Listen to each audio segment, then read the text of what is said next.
అసలు ఇంత అధ్వానంగా ప్రభుత్వాన్ని నడుపుతా ఉన్నారు. ఎరువుల కోసం అసలు రైతులు ఎలాంటి అగసాట్లు పడతా ఉన్నారు అనేది ఒకసారి ఫోటోలు ఒకసారి చూపించమ్మా. ఒకసారి క్యూలు చూడండి ఒకసారి.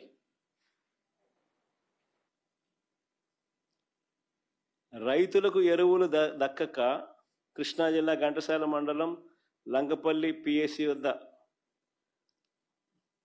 కానీ నువ్వమ్మా పార్వతీపురం మన్యంలో విజయనగరం ఎస్కోటలో ఎరువుల కోసం బారులు తీరిన రైతులు, రాజంలో ఎరువుల కోసం రైతులు కొట్లాట, అనకాపల్లి తుమ్మపాలలో రాత్రి సమయంలో ఎరువుల కోసం పాటలు, రాత్రి సమయంలో. తూర్పుగోదావరి జిల్లా తాళ్లపూడి మండలంలో పరిస్థితి అది, ఏలూరులో పరిస్థితి అది,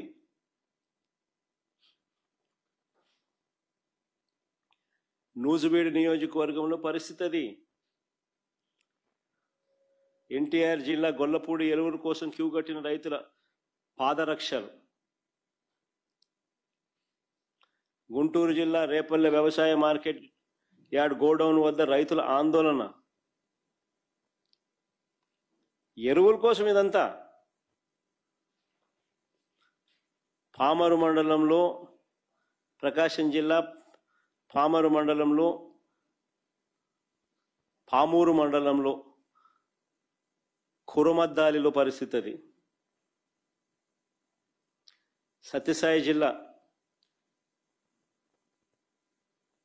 సోమందపల్లెలో పిఎస్సి వద్ద పరిస్థితి ఇది. అన్నమయ్య జిల్లా మదనపల్లెలో క్యూ లైన్లో పరిస్థితి ఇది. చిత్తూరు జిల్లా కుప్పం సొంత నియోజకవర్గం, చంద్రబాబు నాయుడు సొంత నియోజకవర్గంలో పరిస్థితి అది. ఏడన్నా దుంకి సావచ్చు చంద్రబాబు నాయుడు. కనీసం కుప్పంలో కూడా కనీసం రైతులు, కనీసం ఆయన సొంత కాన్స్టిట్యున్సీ రైతుల పరిస్థితి అట్లుందనంటే. ఇది వ్యవసాయ శాఖ మంత్రి కాన్స్టిట్యున్సీ. శ్రీకాకుళం జిల్లా మంత్రి అచ్చెన్నాయుడు నియోజకవర్గం టెక్కలిలో పరిస్థితి అది, క్యూ లైన్లలో. ఇద్దరు ఏదైనా బాయోగి ఏదైనా చూసుకొని దుంకుతే బెటర్.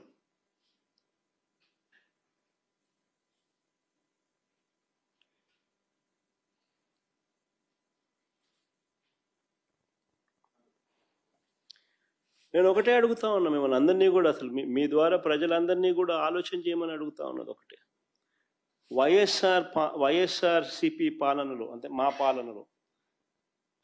పాలనలో గతంలో జరిగిన మా పాలనలో, వైఎస్ఆర్సిపి పాలనలో 5 ఏళ్లలో ఎప్పుడైనా ఎక్కడైనా రైతులు ఇలా ఎరువుల కోసం రోడ్డు ఎక్కడం ఎక్కడైనా చూశారా అని అడుగుతా ఉన్నా. Simple question. వైఎస్ఆర్సిపి 5 ఏళ్ల పాలనలో ఎప్పుడైనా ఎక్కడైనా ఇలా రైతులు ఎరువుల కోసం అగచాట్లు పడడం, రోడ్డెక్కడం ఎక్కడైనా ఎప్పుడైనా చూశారా అని అడుగుతా ఉన్నా. మరి ఎందుకు జరగలేదు? వైఎస్ఆర్సిపి ప్రభుత్వ హయాంలో ఎందుకు జరగలేదు? ఎందుకు చంద్రబాబు నాయుడు గారి హయాంలో మాత్రమే ఎందుకు జరుగుతూ ఉన్నాయి?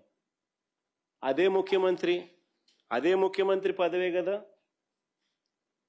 అప్పుడు జగన్ ఉన్నాడు, ఇప్పుడు చంద్రబాబు ఉన్నాడు.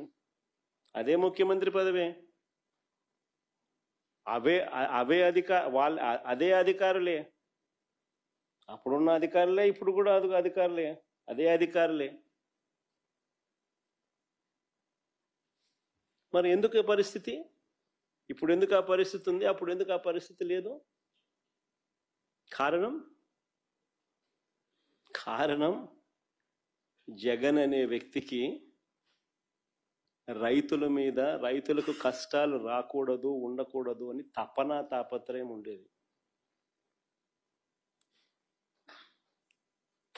తాపత్రయం ఉండి రైతులకు మంచి చేయాలి, రైతులకు మంచి జరగాలి అనే ఆలోచనలో ఉంటే ఇలాంటి పరిస్థితులు ఉండవు. అది తేడా.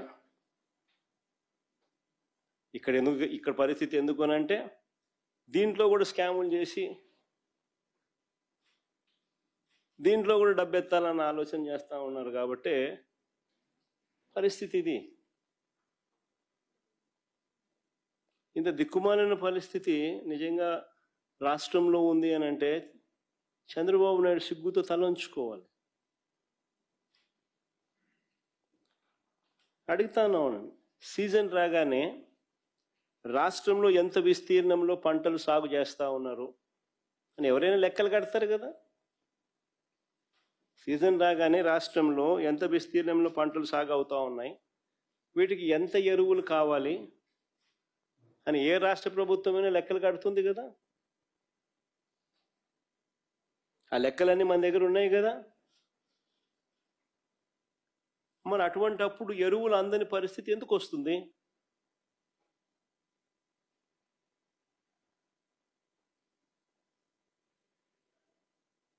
మొన్న ముఖ్యమంత్రి స్టేట్మెంట్ చూశాను, నేను ఆశ్చర్యపోయినా. నేను ముఖ్యమంత్రి గారు అన్న స్టేట్మెంట్, ఈ ఖరీఫ్లో 6,65,000 6.65 లక్షల మెట్రిక్ టన్నుల యూరియాను నేను సప్లై చేశామని, గత సంవత్సరంతో పోలిస్తే 97,000 టన్నులు అధికంగా ఇచ్చామని ముఖ్యమంత్రి స్టేట్మెంట్ ఇది.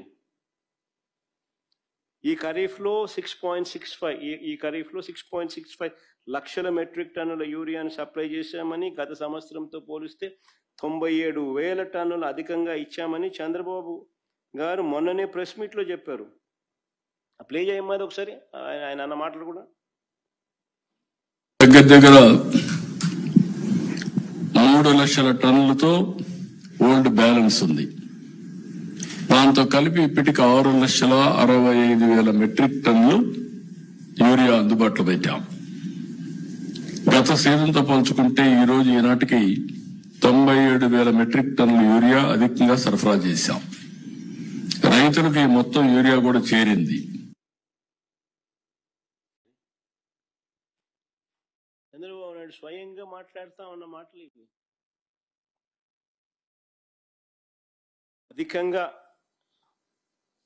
పాత బ్యాలెన్స్ కాక 3 లక్షల టన్నుల పాత బ్యాలెన్స్ కాక 6,65,000 టన్నుల యూరియాను సప్లై చేశామని, గత సంవత్సరంతో పోలిస్తే ఇది 97,000 టన్నులు అధికంగా ఇచ్చామని ఏకంగా ముఖ్యమంత్రి చెప్తా ఉన్న మాటలు ఇవి.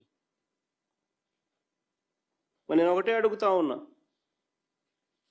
మా చంద్రబాబు నాయుడు గారు చెప్తా ఉన్నట్టుగానే ఈ మాదిరిగానే సప్లై జరిగి ఉండింటే, ఈ మాదిరిగా రైతులకు అంది ఉండింటే, ఈ మాదిరిగా రైతులు రోడ్డెక్కే పరిస్థితి ఎందుకు వచ్చింది?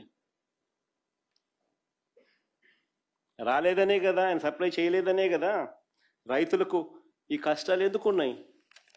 రైతుల చేతిలో యూరియా రాలేదు కాబట్టే కదా ఈ పరిస్థితి ఎందుకు వచ్చింది రాష్ట్రంలో. కారణం ఆర్బీకేలను నిర్వీర్యం చేశారు, ఈ క్రాప్ వ్యవస్థను నిర్వీర్యం చేశారు, పిఎస్సీలను నిర్వీర్యం చేశారు, ప్రైవేట్కు ఎక్కువ కేటాయించారు. మరోవైపు ప్రభుత్వం నుంచి వెళ్తా ఉన్న ఎరువులను తెలుగుదేశం పార్టీ నాయకుల దగ్గరుండి దారి మళ్లించి అధిక ధరలకు అమ్ముకుంటా ఉన్న మాట కళ్ళ ఎదుటే కనిపిస్తూ ఉంది. అది కూడా చూపించమ్మా. కర్నూలు జిల్లా ఎమిగనూరులో ఎరువులు పక్కదారి పట్టిస్తూ పట్టుబడిన టీడీపీ నేతలు. పల్నాడు జిల్లా దాచేపల్లి 165 బస్తాల ఎరువులు అక్రమంగా తరలిస్తూ పోలీసులకు చిక్కిన టీడీపీ నేతలు. యూరియా పంపిణీలో టీడీపీ నేతల అరాచకం. 70 టన్నుల యూరియా మాయం. నంద్యాల జిల్లాలో డోన్లో. అంటే ఒకవైపున ప్రభుత్వం నుంచి వెళ్ళిన యూరియా అంతా కూడా, ఎరువులన్నీ కూడా టీడీపీ నాయకులు దారి మళ్లించి అధిక ధరలకు అమ్ముకుంటా ఉన్న పరిస్థితి. మరోవైపు వీరు అధికంగా కేటాయించిన ఎరువులు, ప్రైవేట్కి ఏదైతే వీళ్ళు అధికంగా కేటాయించిన ఎరువులు ఏదైతే ఉన్నాయో వాళ్ళు దాన్ని బ్లాక్ చేసి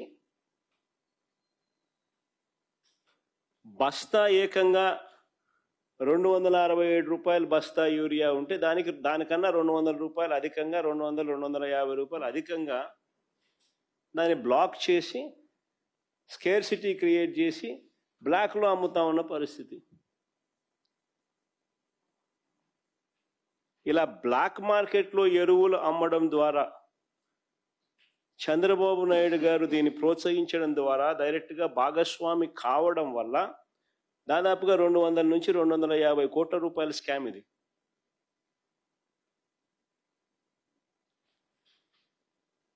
రైతులను పీడించి స్కాములు చేసి కింద నుంచి పైదాకా అందరూ పంచుకున్నారు.